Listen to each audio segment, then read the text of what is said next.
देखिए, आज के जो हालात जब मैं देख रहा हूँ, जिस तरह के हालात वहाँ पे डेवलप हो रहे हैं, ईरान, अमेरिका, इजराइल, सब पूरे मध्य पूर्व के अंदर, मिडिल ईस्ट के अंदर, चिंता का विषय तो है। और जो अमेरिका इजराइल ने किया है, भारत जैसा देश या मैं एक लोकतांत्रिक देश का नागरिक हूं, उसका समर्थन तो कर नहीं सकता। लेकिन प्रश्न ये है कि ये तो हमने तो किया नहीं, ये तो अमेरिका ने किया है और इजराइल ने किया। प्रश्न ये होता है कि उनका मकसद क्या है। मुझे ऐसा लगता है उनका मकसद ये है कि वहां पे जो इस समय जो पूरी रिजीम सत्ता में है, जो काफी हद तक जिसको कट्टरवादी माना जाता है, जो ये इस हद तक जाता है, कहता है कि इजराइल को अस्तित्व में रहने का हक ही नहीं है, या यहूदियों को अस्तित्व में रहने का हक ही नहीं है, इस हद तक वो लोग जाते हैं। और इस तरह का उनका एक ग्लोबल विजन है। साथ में तमाम जो प्रॉक्सीज हैं, हजबुल्ला है या हमास है, सबको पता है, हूतीज है, उनको वो समर्थन देते हैं।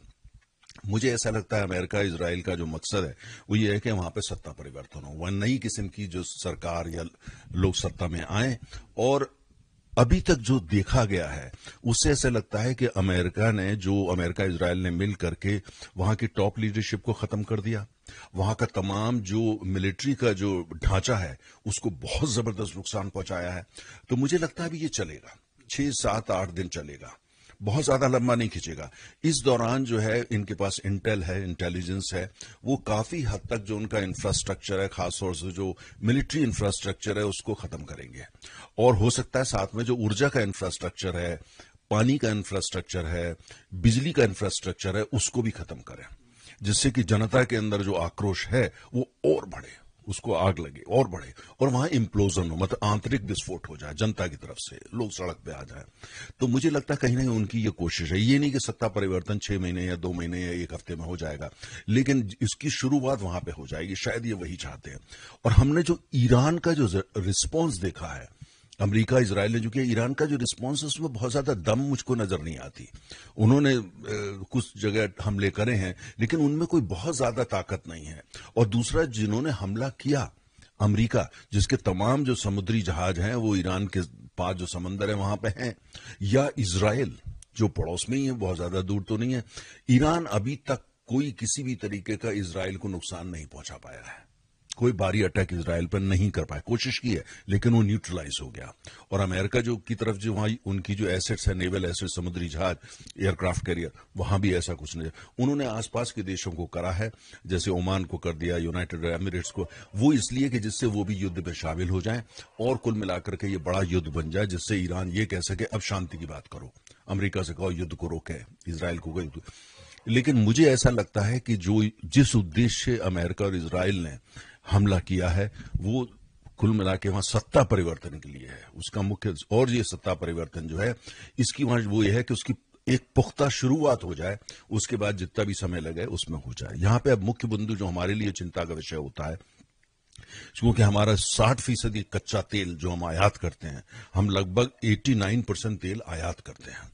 और हम लोग जो बहुत लगभग 50 लाख बैरल तेल प्रतिदिन हम आयात करते हैं, और उसका 60% इन देशों से आता है जो खाड़ी के देश है।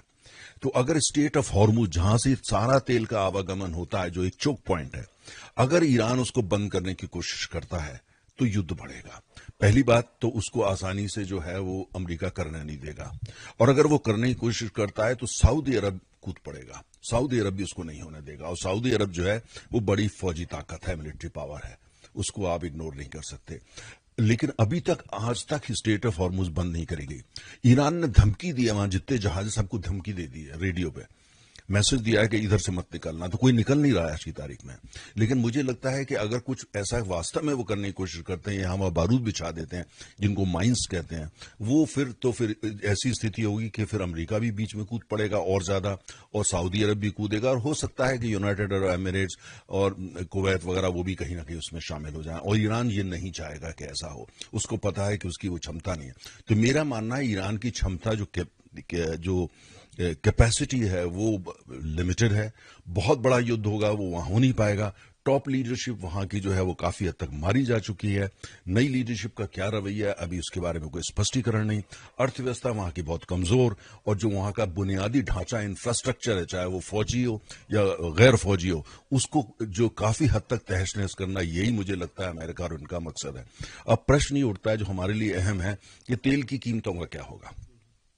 कल जब बाजार खुलेंगे आपको पता है सबसे पहले बाजार टोक्यो में खुलता है, उसके बाद सिंगापुर, हांगकांग होता हुआ बंबई आता है। मुझे लगता है कि तेल की कीमतों में भारी उछाल आएगा, सोने की कीमत में भी उछाल आएगा, प्राकृतिक गैस, नेचुरल गैस की कीमतों में भी उछाल आएगा। बाजार बहुत परेशान है, क्योंकि बाजार सेंटिमेंट्स पे जाता है, बाजार डीप एनालिसिस नहीं करता, बाद में करता है।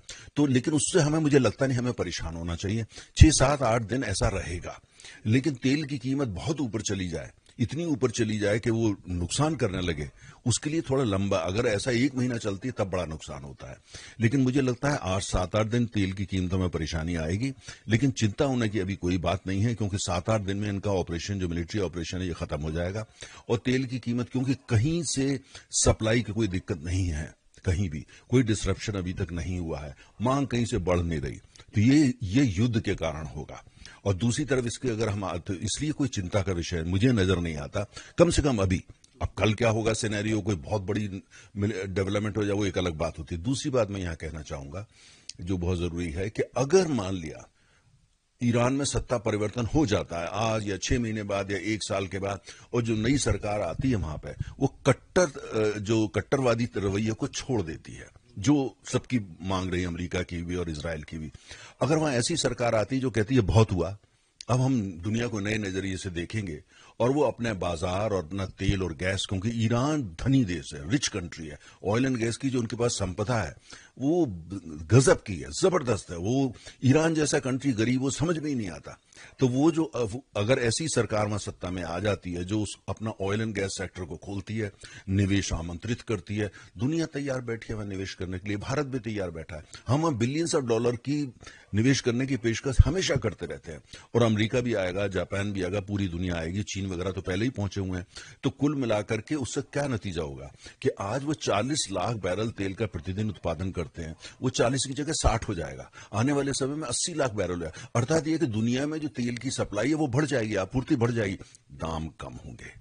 और भारत जैसे देश जो है वो यही चाहते हैं कि तेल का दाम कम हो। अगर ईरान का तेल जो है, ईरान अपना कट्टरवादी रवैया छोड़ता है और ईरान का तेल बाजार में आता है, ईरान के खिलाफ कोई सैंक्शन सारी हट जाती हैं, तो दुनिया की अर्थव्यवस्था के लिए, खासतौर से तेल की अर्थव्यवस्था के लिए बुरी खबर नहीं होगी।